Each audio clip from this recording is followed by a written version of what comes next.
TDX has a total of 7 different game modes, if we consider Normal Nightmare and Ultra Nightmare as 2 separate modes. That's a pretty decent amount of game modes to play, but unfortunately they aren't all equal in quality. Some modes are extremely flawed and outdated, but others are very well designed and overall fun. And that's why today I'm going to be ranking all of the main game modes in TDX. You may be wondering why I'm leaving out event game modes, and that's because I feel as if those are at a different standard and serve a very different purpose than main game modes. So those will get their own ranking video. Anyways, when I do ranking videos like this one, I'm always going to have a ranking criteria. There's going to be 3 different categories for how I rank these game modes, which includes the enemies category, the bosses category, and the pacing category. All of these categories will be ranked out of 10, and then the mode itself will be ranked by its average score between all 3 categories. With all of that out of the way, let's get started with the lowest ranking game mode on this list.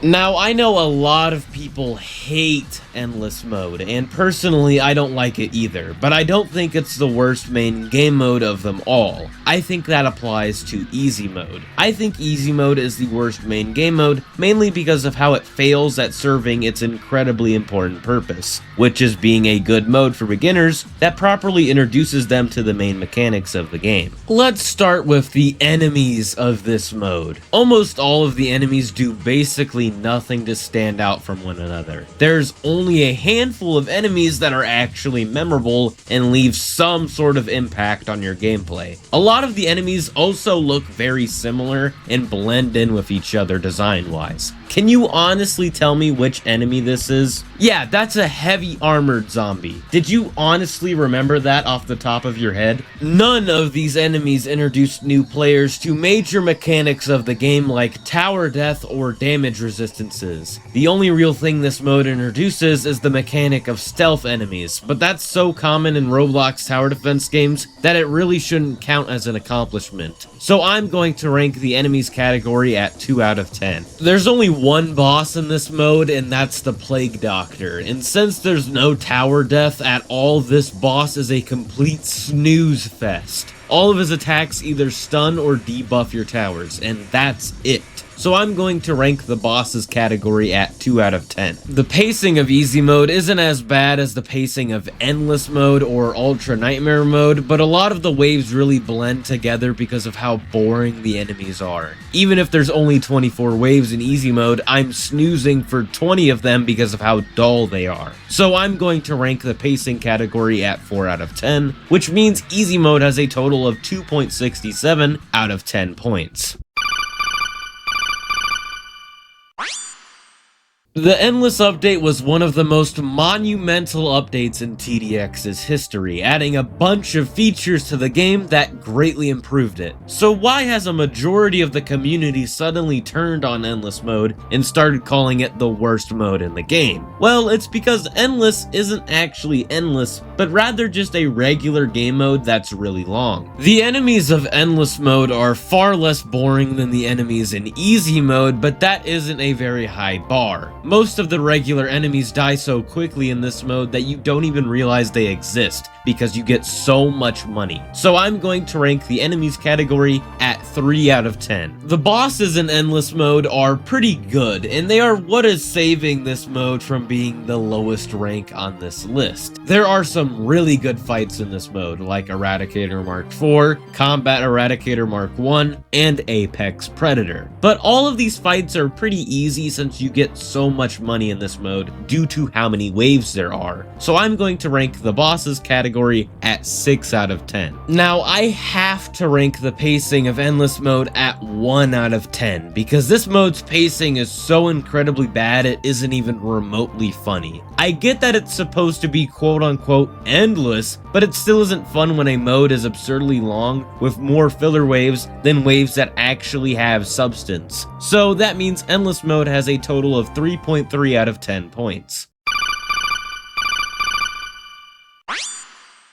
I know this ranking will be controversial considering this mode basically just came out, but overall I was pretty disappointed with Ultra Nightmare mode. I don't think this mode outright sucks like I said when the mode first came out, but it's certainly pretty disappointing. Now let me make this crystal clear. I don't dislike Ultra Nightmare mode because it's too difficult. My main problem with it is actually the opposite of that. Ultra Nightmare mode is too easy for what it's supposed to be, and it tries so hard to be difficult by inserting an absurd amount of artificial difficulty into a majority of the early game. The early game is the only part of this mode that is even remotely challenging too. The mid to late game is pitifully easy, and most of the waves are completely unneeded. Ultra mode did not need to be 46 waves, and obviously Ultra Nightmare mode is shorter than regular Nightmare, but it doesn't feel that way when half of the waves are filler. I get that Ultra Nightmare mode is supposed to just be an extra challenge for people who can easily beat normal Nightmare mode, but there really isn't that much extra challenge here, and you barely get any more crystals from this mode than you would from normal Nightmare mode. So what's really the point? Anyways, the enemies in this mode are okay, but the early game is the only time they really get to do much and leave some sort of effect on you. Once you get past the early game, a lot of them are just pushovers because of how much money you have. So I'm going to rank the enemies category at 3 out of 10. The bosses of Ultra mode are fun, but almost none of them are original, and the fights that are original, like Smasher 9X, are abysmally bad. The only fun bosses are reused from other modes that are honestly way better than Ultra mode. Alpha Predator and Emperor Eradicator are really good fights, but if you want to fight them, just play normal Nightmare mode. So I'm going to rank the bosses category at 5 out of 10.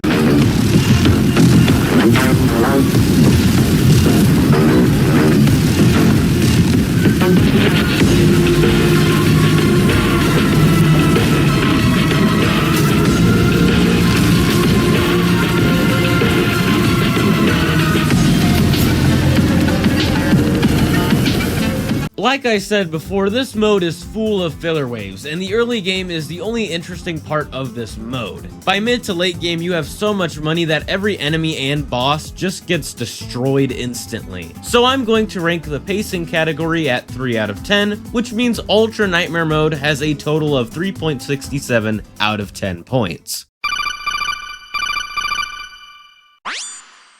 Thankfully, from this ranking and onward, the modes are a lot better than the previously mentioned ones. Anyways, I don't have much to say about Intermediate mode. It's a pretty good mode that's actually a proper introduction to the game's core mechanics, unlike Easy mode. But sadly, it's still really outdated since the mode hasn't been touched in almost a whole year. The quality and depth of the enemies and bosses just doesn't hold up as much as more modern modes, which is to be expected, of course. But even though this mode is outdated, it's still a really well-designed mode for new players. The enemies of Intermediate mode are really simple but oh so well designed. Intermediate mode actually has enemies that stand out from each other, like for example Smashers, which are a good introduction to tower stuns and can actually be a threat if you don't properly prepare for them. This mode also does a good job at introducing damage resistances with enemies like the Revived Titans or the Infiltrators. So I'm going to rank the enemies category at 5 out of 10. Intermediate is also the first mode to introduce multiple boss waves. On wave 29, the Predator gets sent out, and it's a really simple boss having only one ability, which is shooting its arm cannon at your towers, dealing damage to them. But even though the Predator is really simple, it's still a really good boss. I honestly think this is an almost perfect way to introduce tower death to new players. The final boss fight with Eradicator Mark I is also really good, and it utilizes tower stuns and tower death very well. So I'm going to rank the bosses category at 6 out of 10. The pacing of Intermediate mode is leagues better than the previous modes on this list, because there really aren't any filler waves here. Almost all the waves feel like they serve a purpose. However, there's still a problem with the pacing, but this time it's not that the mode is too slow, but rather that the mode is awkwardly too fast near the end. Upon release, this mode had 35 waves, which I thought was a fine amount. but then it was changed to 32 waves, which caused the Predator wave to be wave 29, and the final wave of Eradicator Mark 1 to be wave 32, which just makes the two bosses awkwardly close. In 3 waves, you go from a boss with 35,000 HP to a boss with 140,000 HP. This just kind of throws off the pacing slightly, so I'm going to rank the pacing category at 7 out of 10, which means Intermediate Mode has a total of 6 out of 10 points.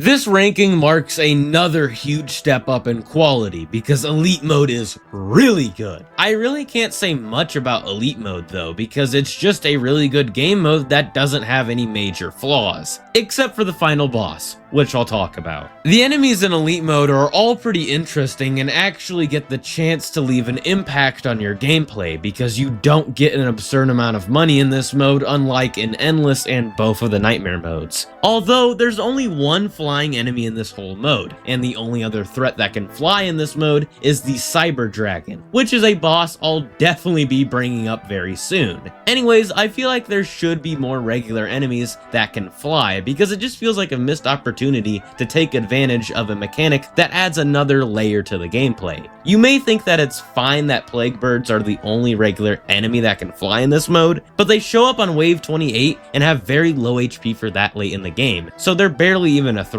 So I'm going to rank the enemies category at 8 out of 10. Now, let's talk about the bosses in Elite Mode. On one hand, there's the wave of the two bosses, King and Queen, which is one of the best boss waves in the entire game due to how the two of them synergize. But on the other hand, there's the Cyber Dragon and the final boss, Revived Plague Doctor Plus. The Cyber Dragon is probably one of the most pathetic bosses in this entire game. And sure, it's one of the only 2 flying threats in the entirety of this mode, but it barely has any HP and just gets demolished instantly by any group of towers with flying detection. Revived Plague Doctor Plus is also a pretty disappointing boss, considering nothing really changed about him except for his higher HP and damage cap mechanic. He also doesn't look any different than he did prior to the Elite Mode rework, which is also really disappointing. So I'm going to rank the bosses category at 7 out of 10. The pacing of Elite Mode is near perfect, but there are a few waves that go by very quickly, which is why I have to rank the pacing category at 9 out of 10, which means Elite Mode has a total of 8 out of 10 points. Nightmare Mode was built up to be the best and biggest game mode in all of TDX, and Normal Nightmare certainly comes a lot closer to being the best mode than Ultra Nightmare does. Normal Nightmare Mode is a really good game mode, and even if it's not the best, I still really enjoy playing it. But this mode definitely has the biggest highs and also lows out of the top 3 modes on this list. The enemies in this mode are all pretty unique and challenging, especially enemies like the Chariots and the Speed Deployers, but there are a few enemies that you barely even get to notice because of the amount of money you get in this mode, and this especially applies to the later waves. So I'm going to rank the enemies category at 9 out of 10. Now let's talk about the best part about this mode, the bosses. In my previous video, I complained about the amount of reused bosses in this mode, and I honestly don't know why. Whenever a boss or bosses get reused, they usually do a good job at making them feel different by pairing them up with bosses from other modes. For example, on wave 20, Zeus, Phobius, and Eradicator Mark 1 all show up at once, which makes for an interesting boss synergy.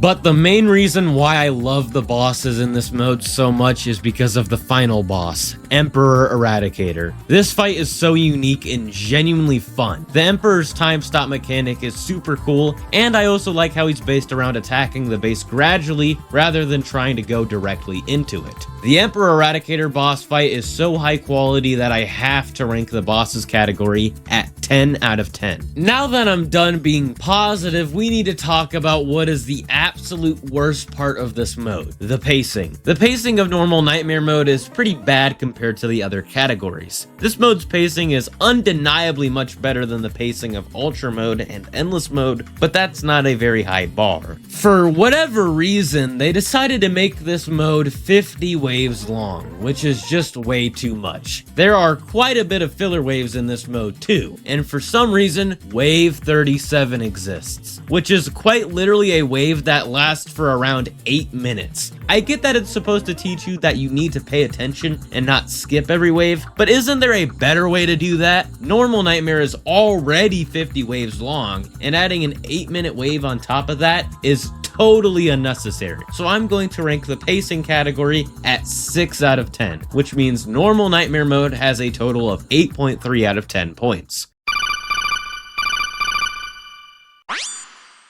Expert mode is the best main game mode in TDX, and it really isn't close in my eyes. I absolutely love Expert mode, even though it still has some small problems which I'll be pointing out. First of all, the enemies in this mode are basically perfect. Almost all of them are actually quite impactful and don't get instantly killed because you don't get too much money in this mode. And there also aren't any major difficulty spikes by a random super tanky enemy getting sent out early on. So I'm going to rank the enemies category at 10 out of 10. Second of all, the bosses in this mode are oh so really good. The Greek god trio on wave 30 is such a good fight. The way the 3 bosses complement each other is really well thought out and challenging. Destructor is also a really good fight right before the final boss, Eradicator Mark II Plus, which is probably the best boss in the game besides Emperor Eradicator. The only boss I didn't really care for is the VX drone. It's kind of just a slightly less pathetic cyber dragon, but at least it actually gets to use its abilities and has a chance to leave somewhat of an impact on your defense. So I'm going to rank the bosses category at 9 out of 10. Third of all, the pacing of Expert mode is almost perfect. The only problem with it is the fact that this mode is 42 waves long, which is kind of weird, and I don't know why they thought the extra 2 waves were necessary. All they do is make the mode last for a little bit too long. So I'm going to rank the pacing category at 9 out of 10,